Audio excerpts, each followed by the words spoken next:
all we did,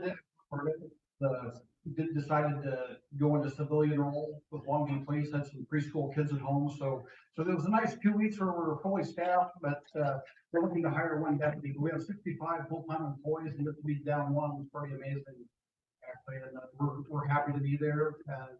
We've actually gone through a lot of transition with employment for the last couple of years. You've heard about the great resignation in the private sector, what's happened to us too in law enforcement and corrections. And since August of 2021, we've hired 12 new deputies. So we're going through a lot of training right now. We have actually, the last one is in the academy, and he graduates a week from tomorrow. So we'll have just one opening. We'll have everybody through the academy, and we have, counting him, we'll have 5 in the final stages of training. So we're coming out of the woods and doing quite well. The commissioners gave us 4 new deputies at the beginning of this year. So that was part of the hiring we've gone through. So we're getting our staffing back up to where we were back in 2008. Actually, and certainly the population of the county has grown since that time. So we're working hard to get fully staffed up and serve the public. And part of how we serve the public is through the tools we use to do the job. And I'm committed to getting our deputies the best training and tools possible to serve the public. And Pat alluded, I've been around a while, about 35 years. When I first started, we had some very primitive computers. They were just a brand new thing and didn't do a whole lot. I know some of you guys might remember Radio Shack had TRS 80s back in the 1980s. And way back when, we actually had one of those. It was the new reports on, but it wasn't all that. There's only one of them, and we wound up did a lot of reports, handwritten reports. That's how we did things when I started out. Now we've come a long ways where we actually have computers in the cars, and Troy will be talking a little bit about how we've gone to just about a paperless reporting system that we use now. So we're unfortunately not cutting down as many trees, I guess, so to get the job done, but it's a lot more efficient for us. So we'll go ahead and jump into our PowerPoint here. This is just over some of the technology that we're using that helps us do our job. And that technology is an invaluable force multiplier that enhances our situational awareness and improves our ability to detect, deter, and respond to all kinds of threats and emergencies. It also helps us do our job more efficiently. So these are some of the things we're going to talk about. Unmanned aerial systems, otherwise known as drones. Yeah. So we'll be seeing some of that today. Police pursuits, you've probably heard about that in the news quite a bit. Kind of legislature cut back on our ability to pursue bad guys. As a result, I don't think we're as safe. The word's out with bad guys. I think they can steal cars and run through the place. And a lot of places that's true. A lot of police departments don't pursue at all, or under very limited circumstances, and we're kind of restrained by the legislature in that regard. So we have a tool we'll talk about here that helps us with that. Digital forensic analysis has to do with our analysis of cell phones and computers. Computer-aided dispatch records management system. Troy will be talking about that. That's part of that's how computers at the dispatch center in our cars and in the office help us get the job done, exchange information, and do it, like I said, a paperless manner. The big fancy ballistic engineered armored response counterattack truck Bearcat. We'll show you some pictures of this is for our SWAT team, a new vehicle we got here recently. We've started using our new range up that's next to the public range north of Castle Rock. Part of the original plan years ago was for there to be a public range and a law enforcement range, and it was never completed. But in the last year here, we've got it completed and up and running, and we're using that now. So a great improvement over where we were previously. We have a new use of force simulator. This allows us to interactive screening using the real weapons that have been changed to digital platform, and allows us to interact with bad guys on the screen. The whole point of it is de-escalation of force and responding appropriately. We'll talk about that. And then we have rolling out new dash cameras on our cars and body cameras. I'm sure you've heard a lot about that in the news as well. So first thing we'll talk about is our drones, unmanned aerial systems. They're quickly deployable aerial assets that allow us to conduct an area observation from the air quickly and inexpensively. They're a search tool for fleeing or dangerous suspects. This is for searches with missing and endangered people. Provide a bird's eye view of crime scenes to assist in investigation and prosecution. And they provide command staff with situational awareness and observation during emergency situations. And just know they are not used for routine patrol or unlawful surveillance of citizens. They also do not carry weapons of any kind. So, and we have this is a video from a few years ago that shows how we use that and helps us catch the bad guy and keeps us safer.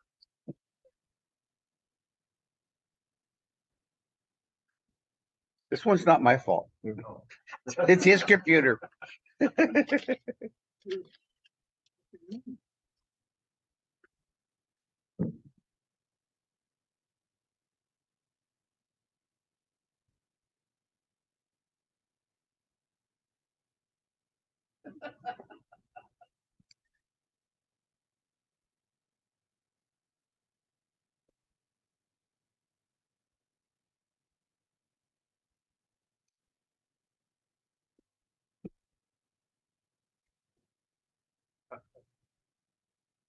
Yeah, we don't have any, there's no audio on this. I don't know if you see the bad guy hiding there between the two vehicles.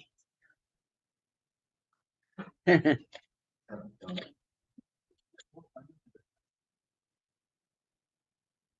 you'll see the canine here in a minute. No.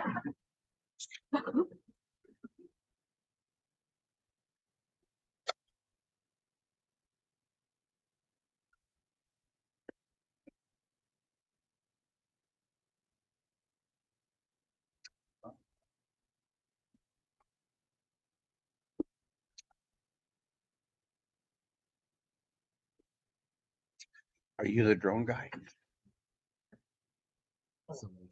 Oh, you only get some toys.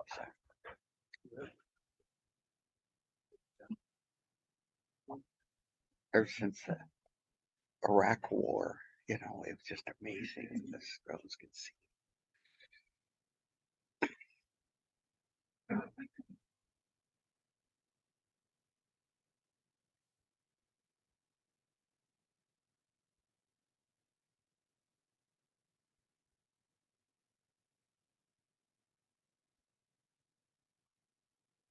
We were watching this yesterday and pointed out, this is a Deputy Justin DeRozier there. And there's a canine. It's not as good as you. No. But There he goes. was there, just in case. Yeah.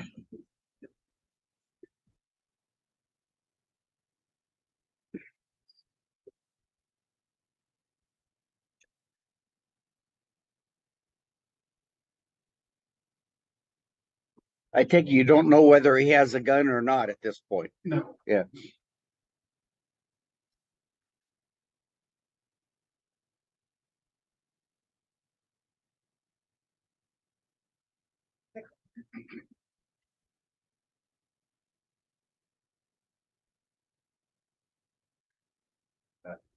Just like on TV.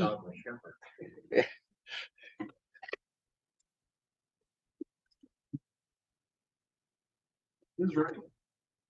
Mhm.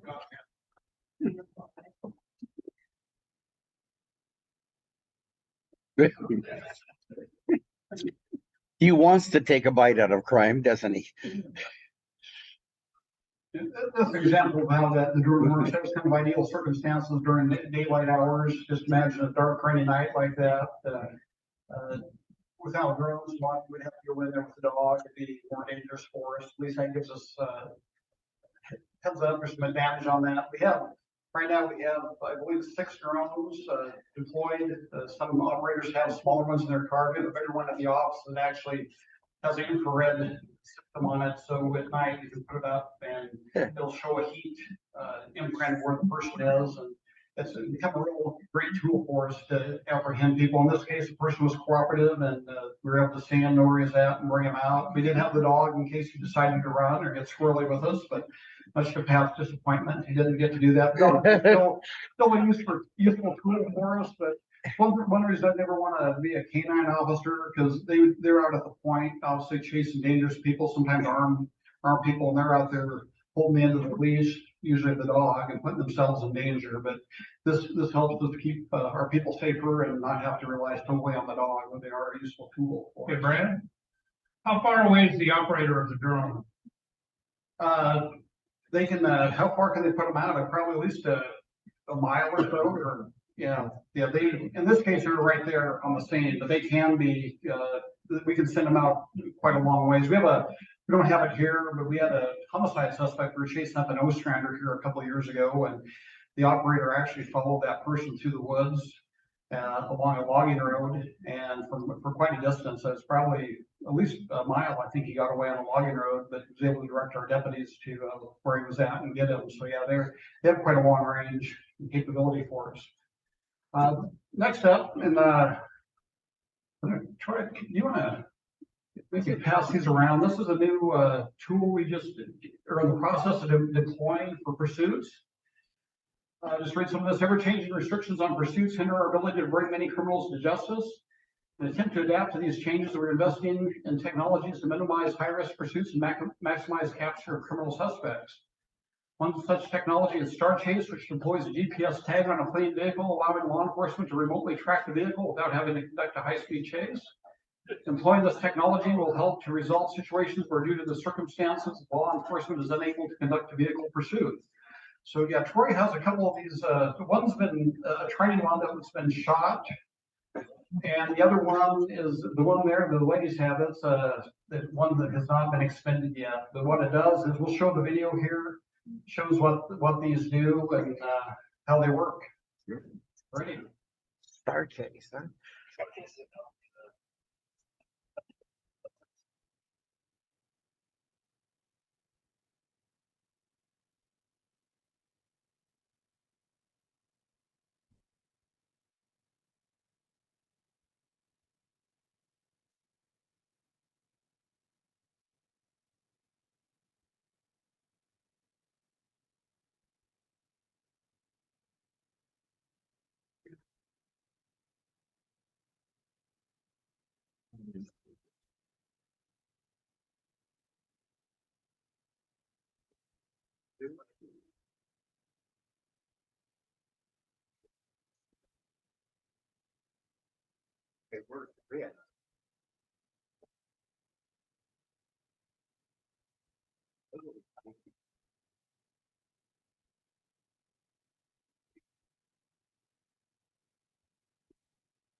I don't know how you're able to hear that, but we have 6 of our cars equipped with these now, and those cartridges that are going around, each one of those holds 2 of those cartridges. And we have to get within 20 feet of the car we want to attach it to, and they're in these little box there, and they're heated up to 110 degrees. So they're a little bit sticky now, but in the heater there, they're really warm and sticky, and they also have a magnet. So when we get behind the car, we can shoot those out. There's a little laser actually that points to the car, so you know you're in range. Push the button, and it goes and attaches to them. And that has a GPS tracker in it. So once we do that attached to the car, we can back off, and then we can track it on our computers to see where they go. And this program was funded by, it's called Washington Auto Theft Prevention Authority. It's a combination of insurance companies and law enforcement. Money comes from the insurance companies, but this is a pilot project that we're doing along with Redmond Police Department with this particular device to see how they work. But their intent within auto theft insurance companies, they want to get their cars back without being damaged. This allows us to back off. Hopefully the bad guy thinks, oh, the police aren't chasing me, I can go dump the car and run off. Well, we can track and see where it stops, and we can swoop in and grab them. And ideally, the stolen car will be found intact, and the insurance company won't face a loss from a vehicle being wrecked or damaged. So it's kind of a mutually beneficial situation. And the good news is, we were given $50,000 to fund this from as pilot projects. We're not spending our money for the devices and, getting them installed. So, we're still in the process. We have them installed and we haven't deployed them yet, but that's just some of the technology we're using to, help catch the bad guys. And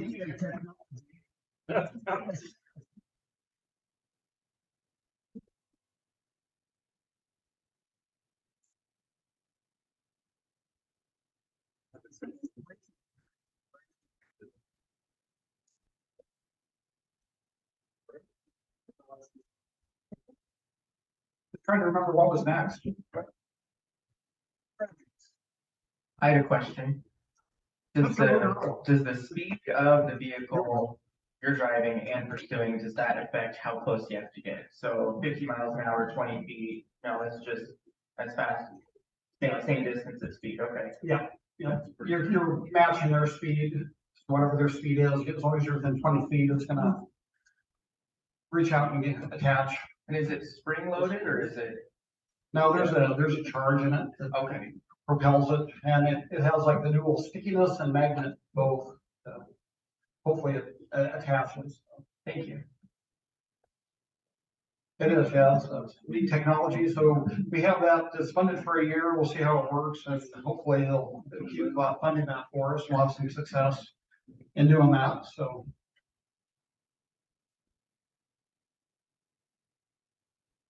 Well, sorry about that. Next thing we're gonna talk about is our digital, analysis, things we do on the cell phones and computers. We've been, doing, cell phones for probably 10 years now in-house. And so I can just talk, that just talks about how we come to rely on technology in our lives and cell phones everywhere. And certainly in criminal investigations, they become very important. Big problem we had up to a few years ago was getting computers analyzed. We had to rely on the state patrol, and they're way behind. I mean, everybody in the state was sending computers, and then unless it was a homicide or real emergent situation, it could take up to a year to get a computer back, and that included cases like factors like in child pornography and that sort of thing. So we're waiting a long time. We also, on occasion, Vancouver Police Department, they have a program down there. We're able to bag them on occasion to do a computer for us, but again, that was very limited, and we wanted to have that technology in-house. So what you see here is about a $20,000 device. It's a fancy computer, but allows us to take a computer and download all the contents, copy the mirror image, the hard drive, and have that information done. And we can do that in a matter of hours. And we've used that in lots of different cases, homicides, frauds, and certainly we've done some child pornography type cases as well. So we're able to do that in the house, and not only do it for ourselves, do it for the police departments in the county as well, along with cell phone analysis.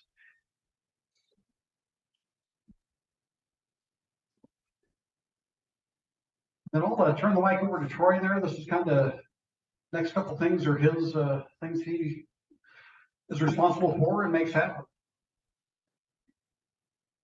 Say responsible for when it's going wrong. Yes, that's right.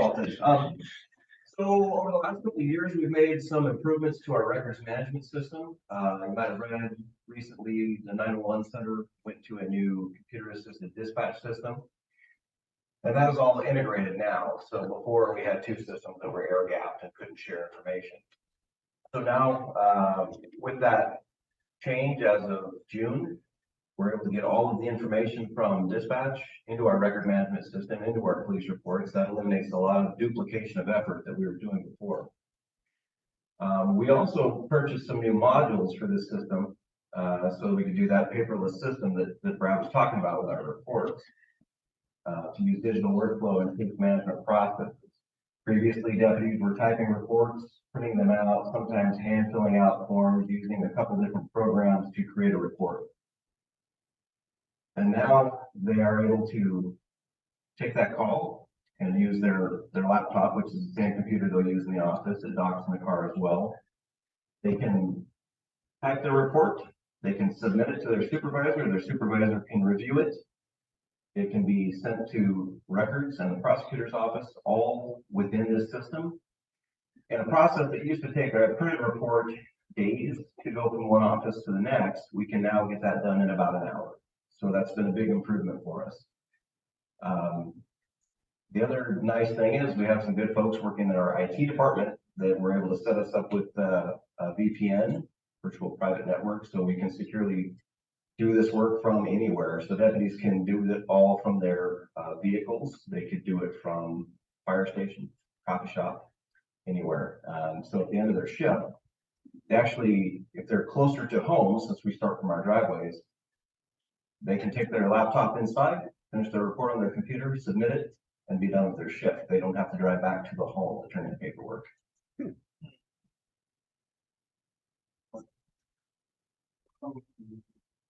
Yes.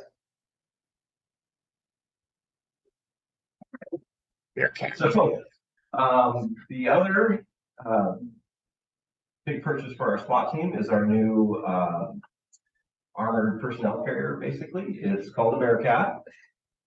There's a fancy acronym there that none of us actually knew existed. We use these as armor to deploy our SWAT team from. Oftentimes we're dealing with people who have they're armed with weapons, including rifles. Previously, one of our vehicles was a bank armored carrier, and bank vehicles are designed to protect money, not people. So it made it very hard to steal money from, but bullets could go right through it. So this is a huge step forward for our SWAT team. It allows us to deploy from 2 armored vehicles, which is a big advancement for our tactics. It's also equipped for rescue in the event of an active casualty event, such as an active shooter, and it is not a weaponized tank. This is purely armor. It does not have any mounted weapons on the system. We have some pictures of it here. This one is a diesel. Looks like it has the headlight on that picture, which is another big improvement over our other one. At that time, the diesel motor was a lot louder, so the new one is actually about the same noise level as our gas engine.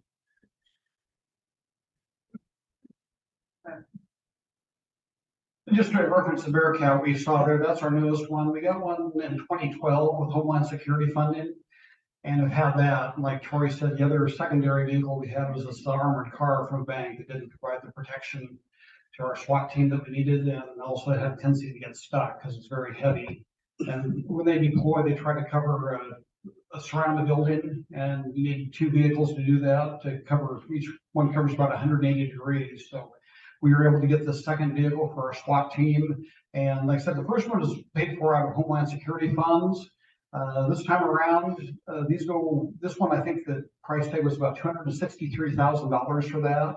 And we had a little bit of Homeland Security funds, about $36,000 we applied to that, but we entered into agreement with all the cities, the county and the cities, to get a bond to pay the rest of it off over the next 10 years to make this happen. So I appreciate the city councils and the county commission for allowing us to do that and make that happen to keep our folks safe.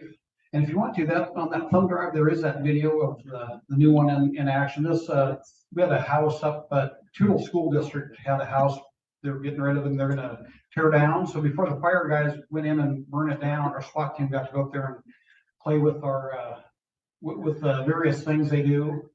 And one of them was the new this new Bearcat.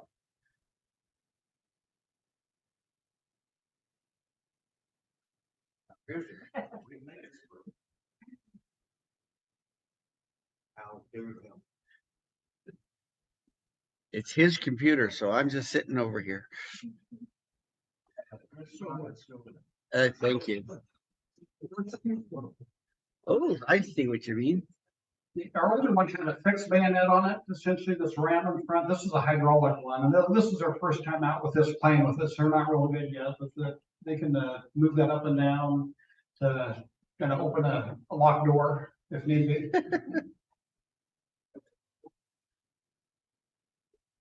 I think, Greg, we're going to give him your address for the next test. Oh.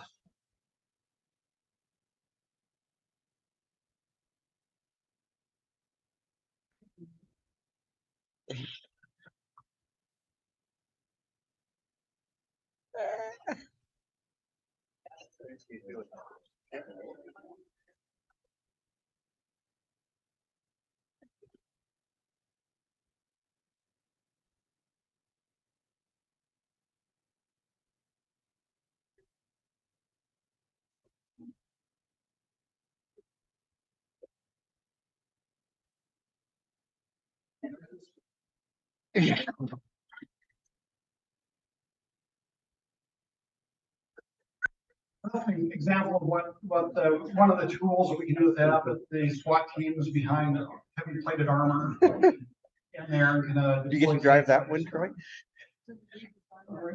Yeah, the range that we have, I don't know, anybody been up to the public range or members up there, Cowlitz Game and Anglers, up in Cowlitz Rock?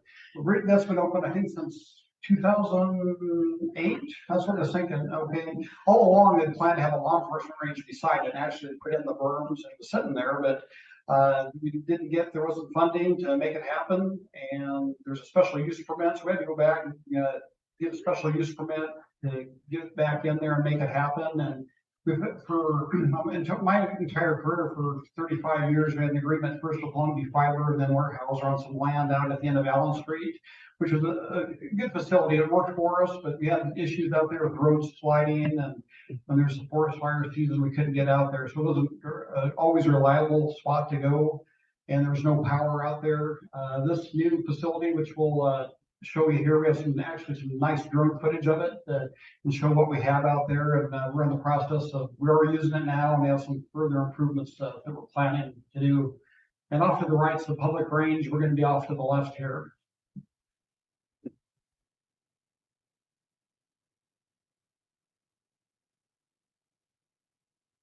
And we brought in some junk vehicles to help with our training here recently. That's why those are there.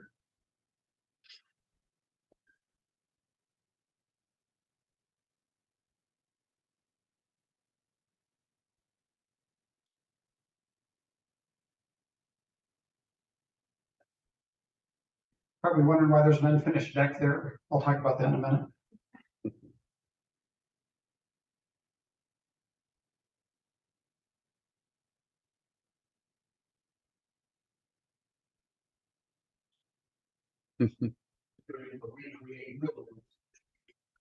Yeah, and that's going to be available with all the local law enforcement, even maybe perhaps some out of county folks too, are going to be able to start using that. We have power out there. We'll be able to lighting. There's the training room, training building there we can have access to. And that fancy deck there that you saw, that's 120 feet long or wide. But that was something we had to put in. It's actually, it's called an eyebrow, prevents ricochets from leaving the range. That's, in theory, that's what it's supposed to do. But it was engineered enough. We got a building permit, and some of our guys went and put that up. It is 120 feet across. It's quite a massive area. So anyway. Yeah. And I'm not sure how much that cost. It was. I bet you I can shoot over that thing. I mean, you probably could. Yeah. Yeah. That's a great improvement for us. I mean, that's we can have access out there year round without any problems, and so it'll be a great improvement for us. We'll add some additional things with electricity out there, moving targets and that sort of thing. So we're excited to finally get out there and make that happen. So this here is as far as shooting goes, we got this about a year ago. This is a digital shooting platform, and what we have the basic system, which is the screen that's interactive, and we have real guns that are converted to digital, like AR-15s, handguns, including tasers, OC spray, and batons. It's all interactive, and there's various scenarios here. We have an operator who's on a computer operating this, and the officer gives verbal commands, and the operator can cause the bad guy to escalate and get more violent, up to including a use of deadly force, or they can do the inverse. They can have the person be compliant or not, maybe drop a gun but still not be cooperative, and allow us to do use other things like pepper spray or a taser to make that happen. And like I said, we have the basic system, and we'll show video of it here in just a minute of kind of what it looks like for the officers and what they do, but there's a lot of emphasis on training and de-escalation, and this is a real tool to allow us to do that. We hope to expand it. You can actually, if you get enough screens, you can actually do a 360-degree scenario, and the video would support that. So you have to watch your back, or you can do like in a building that has multiple rooms, you have a screen in one room, and then you can walk through a door into another room, and the computer knows this and simulates different rooms and different scenarios. It's really a neat process, and we're just in the process. Like I said, got about a year ago, had the 3 operators trained to run this. We're getting our people through it. It's a real interesting platform. So then I think we're talking about body cameras. So we're gonna incorporate, we've got a body camera video of this here. So we'll combine two things in one. And Troy, you have a body camera with you there? Yep. And do you want to talk about this? This is another one that hits the projects. So one thing to add on that simulator that is really cool is you can take any scenario and make it a nighttime simulation. It actually dims down the screen to where you can't see anything. And we have infrared flashlights that you have to point at the screen, and it reads where you're pointing the flashlight. So you only see what you're pointing your flashlight at. It's really useful. So we've had dash cameras at the sheriff's office for probably 15 years. Our server's getting very old, it crashes all the time, and they're not the greatest. So when we went to a new system, it was kind of around the time of some new legislation that's requiring more and more things to be recorded. So we decided to go with a new system that's cloud-based. Our patrol vehicles have the camera on the left. And this other one around, these are our body cameras. Our patrol vehicles have 3 cameras. We have 2 forward cameras. One of them is a regular camera, the other is a panoramic. It is really neat to be able to see like around the corner of buildings when you're on a traffic stop. And the third view is of the prisoner compartment. So we can watch a person that's in our custody on our way to jail. Sometimes they do continue to make poor choices. So the body worn cameras, these are pretty neat because they can sync with our dash cameras. So if you turn your lights on in the car, that automatically turns on your dash camera, and it'll send a wireless signal to your body camera to turn on as well. If you're out on a contact and something goes bad and you hit your body camera button, it will turn your dash camera button on as well. And then just to kind of do a all-in-one technology demonstration, I have some footage of that simulator that Sheriff Thurman talked about, which I recorded with that body camera.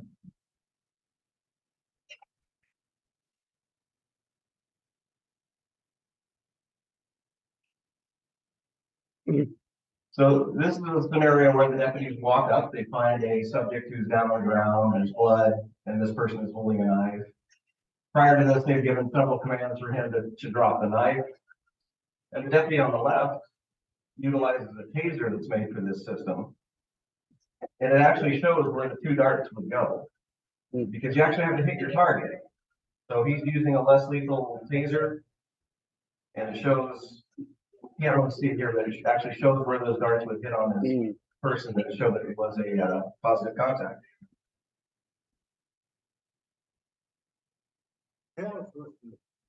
Yeah, I know it.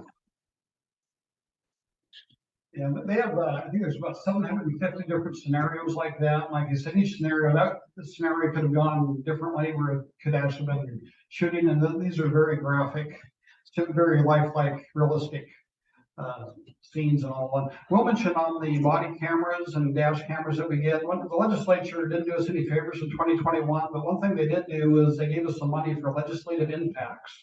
It didn't say to criminal justice. They didn't say how to spend it. And actually, I think most of us in law enforcement didn't even know that was coming. So I got a call from the treasurer and said, I got a check for $431,000 for legislative impacts for criminal justice. Do you know anything about that? And I said, no. That's the case. You hit the fiberglass side, huh? I was thinking magnets would be the best. We are able to get all that money to apply to our dash cameras and body camera system there, and the city's also got money as well. So all the cities in the county are going with the same platform, the body cameras. They didn't get enough money to do the dash cameras that we have in the sheriff's office, but everybody's running on that. It's part of the same company that runs our dispatch and report system, so it's integrated that we can put the videos right into our reports in the computer system. So that's as got well. one So more it's kind of a use, is neat, what you're saying. Neat thing, technology that we're using, like Troy said, we do have to record, every interview with the juvenile now has to be recorded, and a lot of them with adults as well, if they're in our custody. So that's a handy push of a button way to get an audio and video recording of interviews with bad guys. So anyway, yeah, technology has come a long ways in society in general, but certainly in law enforcement as well. We're using it to assist in our investigations and criminal prosecutions and do the best we can to keep Cowlitz County safe. And one thing that occurred to me, and maybe Troy talked about, if you want to talk about what we do with cell phones, search warrants, geofence type of stuff, it's not technology we have, but how we use the legal system to get evidence. Yeah, the technology that is changed quite a bit is that we carry our computers in our pockets. Recent case I can think of, where we have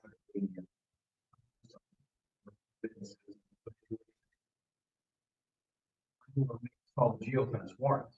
So when you use Google, when you use Facebook, when you use other programs, a lot of times those programs are checking in. Usually it's advertising driven, but it logs different places that you're at. So you have your cellular signal. A cell tower may be able to show where you were, but you also have accounts with Google, with Facebook, with Apple that have your location information. We can write a search warrant if we have probable cause for a area on a map that's related to the crime. And based on that, we can determine who could have been in the area during the time the crime occurred, and that gives us more leads to follow up on. We also have some analytical tools. We have a program called Celebrite. We have another program called Gray Key. They help us to deal with phones that are secured. Sometimes there's encryption that we have to deal with. There are times that we just cannot get through the security measures of a device, but having those tools really helps us provide better evidence for our prosecution. We can show exactly where people were at. We had a recent arrest you might have heard about, a little explosion. There was a lot of digital forensics work on that case. We were able to determine who was in that area when the crime occurred. That's huge evidence for us in a case, and it is a tool that we use frequently in our investigation. Cool. Bad guys carry cell phones. I think there's like 3 recent homicides where we're able to use that data to place the bad guys in the neighborhood where the crime occurred. May have followed the incident over in Oregon here last week. The guy had been on the run for about a month. Actually, some more deputies were kind of the lead on that and used some of this technology to actually track the guy down. And he was kind of elusive, but after a couple nights out in the cold, he wasn't quite as quick anymore, and able to catch him. Well, thanks for having us. That concludes our formal presentation. Open out. If there's any questions, I see sitting back there. Have fun.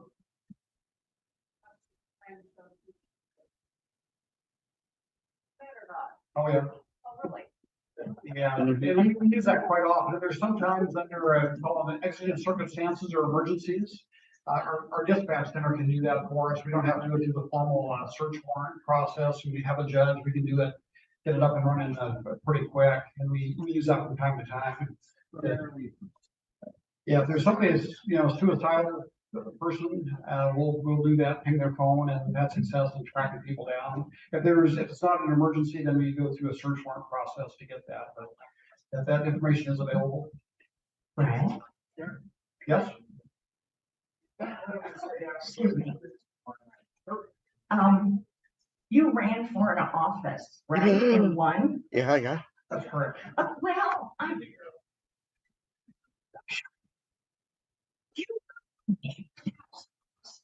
great to remove the sign. It's been there for 6 years. Oh, your mom's place. Yeah, it's your mom's place. Well, we can hang around for a bit, but Ted's trying to wrap things up and get us out of here, but thanks for. Yeah.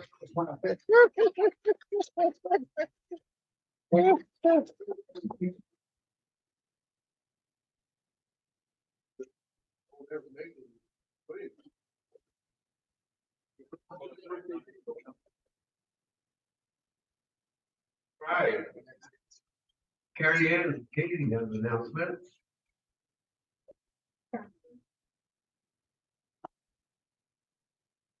President Lloyd, fellow Lions and guests. It's time for a General Toy Run. And starting up where I'll take you guys up and y'all drive your Sunday at noon. So we have the paper sign up here or the sign up PDF is going around, but please, please, please, please, please, please help. A lot. So bring everybody.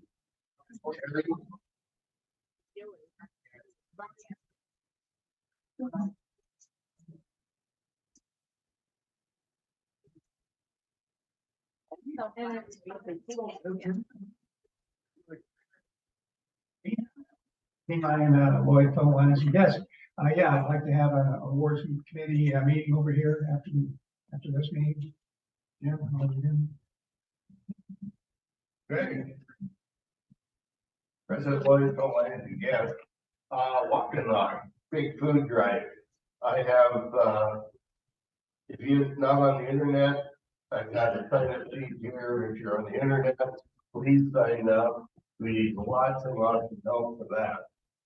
Jumbo Toy Run, that's a quick, easy food run. It's flat. So please, please sign up. Karen. Back here on the table, I have signed President Lloyd, fellow Lions and guests. Back here on the table, I have signups for the Salvation Army family that we have adopted for Christmas. I have what's listed, the children's ages and what they would like. So if everybody would please come take a look at that and sign up, and so we can bless this family for Christmas. And everyone else here, a fellow member is on vacation here, go hunting with his relatives. Had won the jackpot on the card, and I have his check here so we can go out to lunch this afternoon. So Tom Fulton, come forward. Where are we all going? $379.50.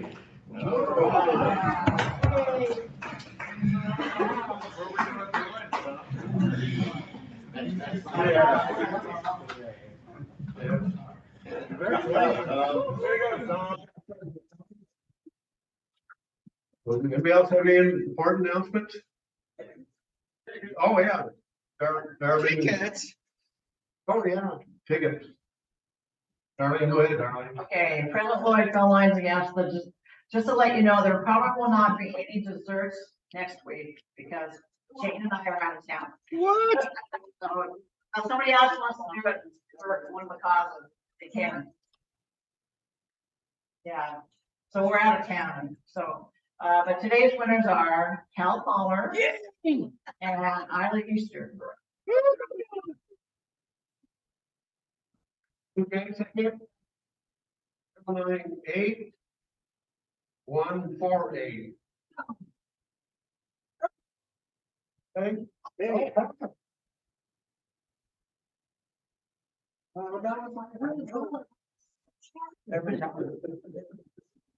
The red ticket 4777636. Mike Parker. White Canyon. Guess that's it for announcements, huh? Well, let me help afterwards. So, we're good to go. Rick,